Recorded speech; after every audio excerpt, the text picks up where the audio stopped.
What's going on, guys? Happy 4th of July. Meteorologist Jonathan Kegas back with you. I'm going to get right to the cameras because we still have the fireworks displays going on tonight above my head in Ocala and more often than not in Daytona Beach, just on the bottom part of your screen there. Wild fireworks displays tonight. Hopefully everybody got them in as expected. There were a few lightning strikes that hung on tonight west of Orlando.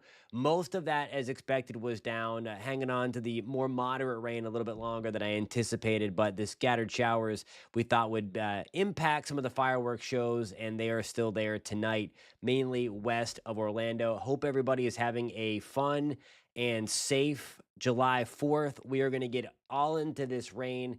Another round of storms coming our way tomorrow. Of course, we had Tropical Depression 3 form earlier today, and we are going to get all into that, where it's going. Again, it's happening as expected. And then I want to talk about, after we get into some of the rain across our local area, I don't know if anybody's keeping up with what's going on in Texas, just north of San Antonio. There's a press conference going on now, and I'll see if I can get any information of that. But there are a lot of people missing from a girls' camp just north of San Antonio, just northwest of San Antonio, because of catastrophic flash floods. So we're going to take a look at how extreme the flooding was early this morning and how quick the river rose that caused that catastrophic flash flooding. We're going to check in with some of the weather going on in San Antonio, or just north of that, coming up a little bit later on in the show. I first want to focus on the local stuff, though. Again, a live look brought to you from our friends from WeatherStem in Ocala, Daytona Beach as well. And then there's the radar, still hanging on to some scattered showers tonight. The radar's a little deceiving right now. I believe I am on the Melbourne radar. Let's go to Tampa, and it's going to be a little bit lighter when you go over to Tampa. This is the radar dead zone area right through here. If you're not familiar with how radar works, we have three main radar that we use in Central Florida. This is from the National Weather Service radar data. One in Tampa, we have one in Melbourne, and then we have one in Jacksonville. Because of the curvature of the Earth, the further you get away from the radar site, the higher that radar beam is shooting into the sky, and then you're really not seeing the meat and potatoes of the rain or the thunderstorm or whatever you're trying to look at. So we're shooting up pretty high where there's still going to be raindrops, maybe some ice in the cloud as well. So that is why the radar, the further away you are, we're further away from Melbourne and Ocala than we are in Tampa. So that's how we often use the Tampa radar or the Jacksonville radar to look at Marion County. And then again, you see the rain or the yellows come up for the brighter radar returns because we're so far away from the radar site again. So some light rain, moderate rain continuing to fall in along I-75. If I have anybody tuning in from I-75 tonight, give or take Ocala, the Villages, Bushnell, Lake Panasoffkee, let me know how you're doing tonight. I want to know if any of the fireworks displays had to be delayed because of the rain. Again, most of the lightning was out as expected. But nonetheless, I think the forecast worked out pretty well on the eastern side of Central Florida.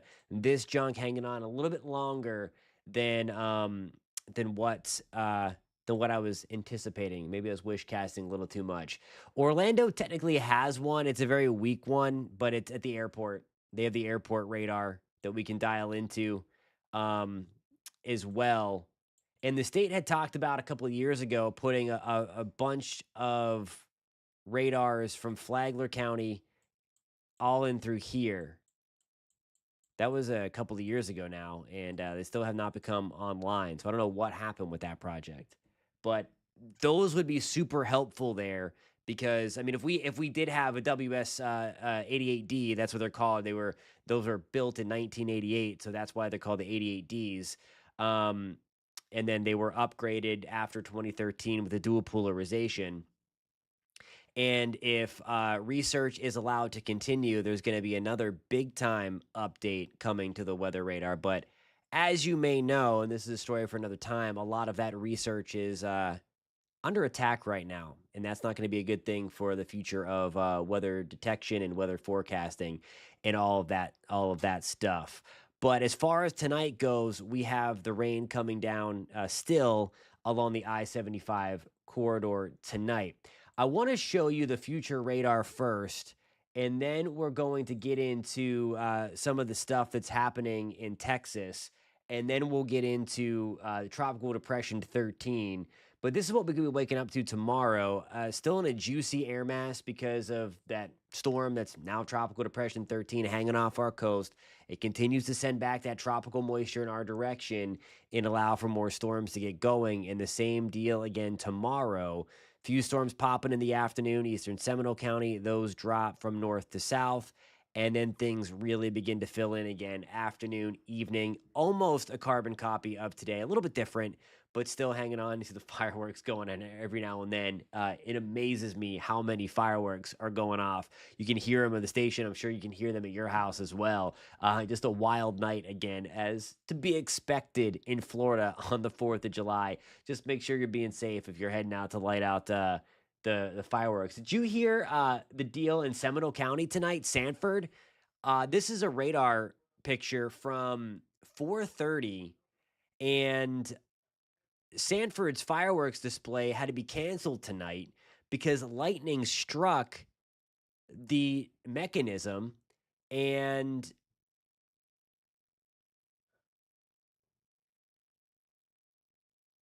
uh, set off all the fireworks or most of the fireworks and then damaged the thing. So Melissa, we enter in that number. So it's not it's us. That might have been an auto update because we didn't forecast 80% for New Smyrna. Just south of you did, so it got close. So I wouldn't say it lies, and I wouldn't again don't appreciate that, but for sure. But yeah, rain chances were high. Again, there's a 20% shot you stay dry. We didn't call for a 100% chance. That's why I wrote that story about rain chances. Again, it's at any given time, and it factors in if you're moving around Central Florida as well. That's what the rain chance is. So important to note what the rain chance is and how to interpret it. Again, 100% would be a lie. Didn't guarantee it was going to rain in New Smyrna Beach today. Guaranteed it was going to rain in Orlando and parts of the I-75 corridor like what we are seeing now. But some crazy stuff in Sanford tonight with the lightning strike there. Unfortunately, canceling the display. I don't know if anybody was going out to see those fireworks tonight, but just a wild turn of events there. Happy 4th to Roger as well. We do have somebody tuning in from Texas. Jordan, hope you're doing okay out there. It was wild. We are going to touch on that. Again, if you are not familiar, major catastrophic flash flooding occurred last night. This is the rainfall totals over the past 24 hours. Most of this fell in a 12-hour period from late last night into the first few hours of this morning. Causing ridiculous flash flooding. I'm going to show you some of the river gauges in just 1 second, but this is specifically around the Kerrville area, just to the north of San Antonio. We're going to get some help from our friends at KSAT. If you're in the San Antonio area, if you happen to be tuning in from that is going to be your local station, KSAT. That's our sister station to WKMG News 6. So we're going to check out some of their stuff. Again, there's a press conference going on right now in Kerrville, and I'm hopeful that there's going to be some good news about, at last report about an hour ago, there were still 23 girls missing from an all-girls camp in Kerrville after that flash flood came through. They were in process of evacuating them last night because the river was coming up so much. So I'm hopeful that everybody that's missing is going to be found safe. I believe the fatality count is already up to 13 in and around San Antonio, north of San Antonio, and all that stuff. Just real quick, Melissa, right, it did not say 100. So 80% is your chance. You had an 80% shot to get wet. You had a 20% shot to stay dry. So that's what I'm saying. It doesn't lie. It was just, you just didn't get wet. That's all. But we're talking right now about, and I just want to see here if there's an update. And it still looks, this is on KSAT's website. I'm going to go over to our other computer now and just show you again that there's their report of the 23 girls still unaccounted for after Camp Mystic. That's the camp. just outside of San Antonio as the Guadalupe River came up. Look at how crazy this flooding was. So right now we're looking at a river gauge. Okay, this is at the Guadalupe River at Kerrville, Texas. Okay, so I want to just show you how insane this was last night. So this is why, I mean, it kind of, if you weren't paying attention, and I don't know who would be if you're camping at during the overnight hours, it's just wild. So at 12:45 in the morning on the 4th, the river level was at 0.43 feet. Okay. Look at the spike here. That straight line, it went straight up, cresting at 23.4 feet at 5:45. So, and even so, if we take it to 4:45 in the morning, it was at 1.73 feet. 1 hour later, it rose 22 feet. Flash floods are crazy. There's a little bit of terrain here, so that's why it's flash flooding is always worse when you put a foot of rain, as I showed you before, into some terrain. But just an insane water rise. It was even more extreme just downriver near Bergheim, where at 3:45 in the morning, the river level was at 6.69 feet. It jumped to 49.7 feet at 7:45 in the morning. We're talking about 4 hours, the river literally jumping more than 40 feet. So just insane stuff happening outside of San Antonio. And again, we're hopefully going to get some good news and about the missing girls at the camp outside of San Antonio. That's the main thing there, and I think there are more people missing outside of that. The other deal is what is to come. Now, this is the if you're familiar with the San Antonio area, the river is kind of flowing. It's from west to east. So it's coming down river. The Guadalupe River is very windy. So we had the crests that I just showed you, Bergheim and Kerrville, early this morning. And now we have the crest yet to come for the Guadalupe River near Spring Branch down the line. Look at where the river is right now. It's at 1.67 feet, way, way outside of flood stage. The forecast is for this to crest at 3 o'clock in the morning. So what? It's 10 o'clock now, 9 o'clock Central. All of this is in Eastern time, though. So 10 o'clock to 3 o'clock. That's 5 hours. So in 5 hours, the river is expected to jump 36-ish feet. And I know I was watching KSAT's chief meteorologist, Adam Caskey, out there earlier, and he was urging people. There's a lot of campgrounds out there. And of course, it's the 4th of July, and there's a lot of people camping. And hopefully they got the word because there was going to be an abrupt water rise out there as well. So it's insane. And some good perspective from Jordan here. He said the hill country terrain and the thin top layer of clay soils cannot hold much water when it pours rain like this, hence flash flood alley. It's wild. So if anybody, I mean, most of the people tuning in here, likely from Florida, have lived here a long time or most of their lives. We have the benefit of basically our soil being sand. It drains very, very easily. We don't have the terrain.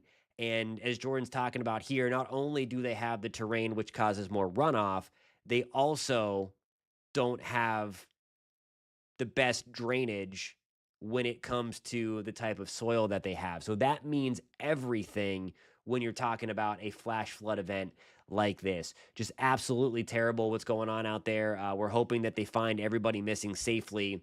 With the amount of water and how fast it rose, I would think that things are bleak, but just say your prayers tonight because there are a lot of missing people out there, and 23 of them are girls at this camp. Just hoping that this press conference that was called in Kerrville was to give some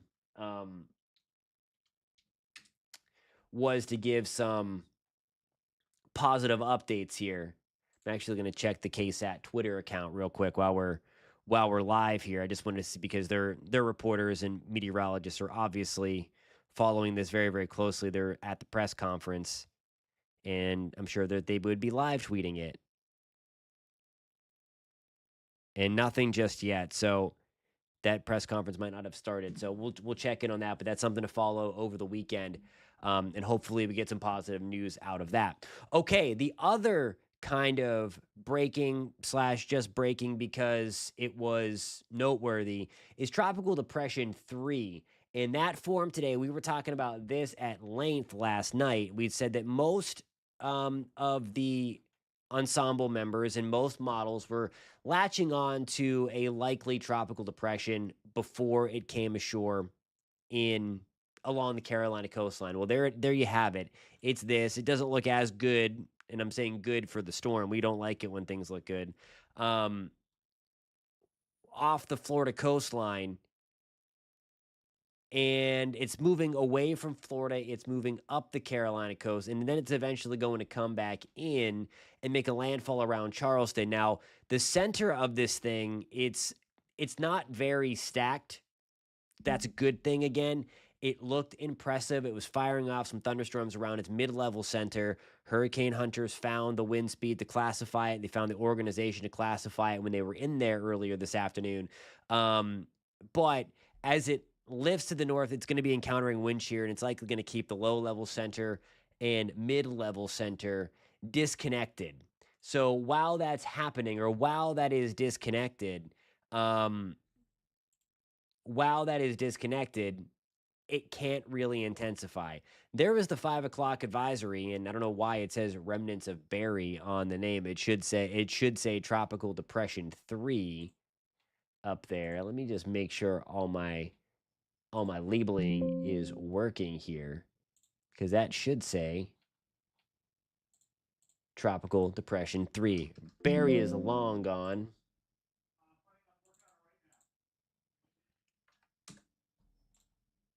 Yeah, weird. It didn't update across the computer. But anyway, there's Tropical Depression 3. We'll show you that track again. It's important to note that while, okay, it looks like this is running right into Charleston or Myrtle Beach or somewhere on the Carolina coastline, it is that all of the weather is really, really on the eastern side of this thing. So it's not going to be too terrible for you in Charleston. It's going to be wet. It's going to be a little gusty, but most of the nastiest thunderstorms and all that stuff. Yeah, and that's kind of ominous that he says that is in fact what is flooding it. That's one of the reasons why it is so bad out there from the remnants of Barry just the other day working its up. So it's all kind of connected there. So yeah, made the mistake of having Barry in the title there, but nonetheless, just some wild stuff again in Texas. Some of the fireworks still going off, especially they were going off crazy in Daytona Beach before. They've kind of piped things down just a little bit. What's going on, Kevin? It's okay, Melissa. You do not need to apologize. I just don't like. It's not. Didn't lie.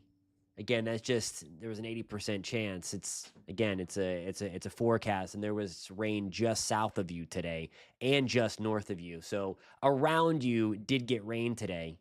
You just might have been lucky at your place, but no need to apologize. And you're definitely not stupid. Hey, Kevin, what's going on in Lakeland, my friend? We'll check in on the rain right now that is still out there. Through Ocala, the villages, Leesburg, a couple lightning strikes trying to get back to Sumter County. Still tonight. And that's where it wasn't the best evening to light off fireworks. I'm sure it's a lot quieter in this area along the I-75 corridor than it is, say, in Altamont Springs or Sanford or Orlando or along the Brevard Coast tonight or Osceola County, where we are nice and dry. It was a very nice 4th of July, pretty much everywhere. Zachary, I do not think it's going to bring an impact to Long Island. If you're talking about this thing, it should go. Whoops, it should go like this. So it should stay away.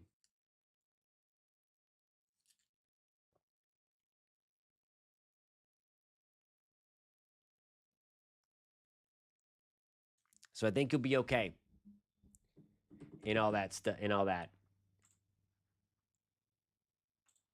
I want to give you one last look at that's again what Tropical Depression 3 currently looks like. And then these are just some of the storms that are flaring up. The darker the red and orange, that's the colder cloud top. So this is the infrared satellite. So the infrared satellite, it is using the temperature of the clouds.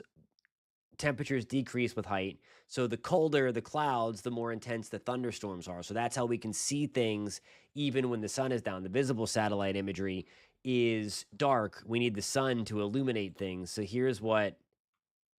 that's what the visible satellite looks like right now. Dark. Well, it looks really dark. There's nothing. It looked like there's nothing there. So you can kind of see it going away as it loops. It's kind of cool. It'll loop around again. You'll see how there was something there and then it kind of faded away. So that was because we lost the sun. So visible satellite is useless overnight because you need to have the sun reflecting off the clouds to show us what's going on there. Infrared uses the temperature so we can use that overnight. So just a couple of different satellite imagery that we have at our disposal to use. Alrighty, guys, gonna have to get ready to wrap things up. I'm gonna be working and putting together some of the latest model data here coming in as we speak so you can plan out your weekend. Wanna alert you to a programming change. On Monday, this show, I hope you join me, is moving to 9:30 into the evening. So if you struggle staying up until 10 o'clock, like I do, and it's terrible because I do the 11 o'clock news, so I am infused with caffeine during the 11 o'clock to stay sharp and stay awake. We will be doing this at 9:30. There's more fireworks going off in Daytona Beach. So 9:30 Monday through Friday is going to be our new time for the live stream show. So I hope to see you guys there. Again, we're here every Monday through Friday, streaming live at 9:30. That is a new time that we're going to start things on Monday. So just wanted to alert you to that. Of course, if you're watching on YouTube, you will see the programmed thumbnail or the programmed live stream tile there. So there'll be a reminder for you. And if you're watching on News 6 Plus or clickorlando.com, you're going to get a push alert. So you'll be reminded. But I just wanted to let you know for planning purposes.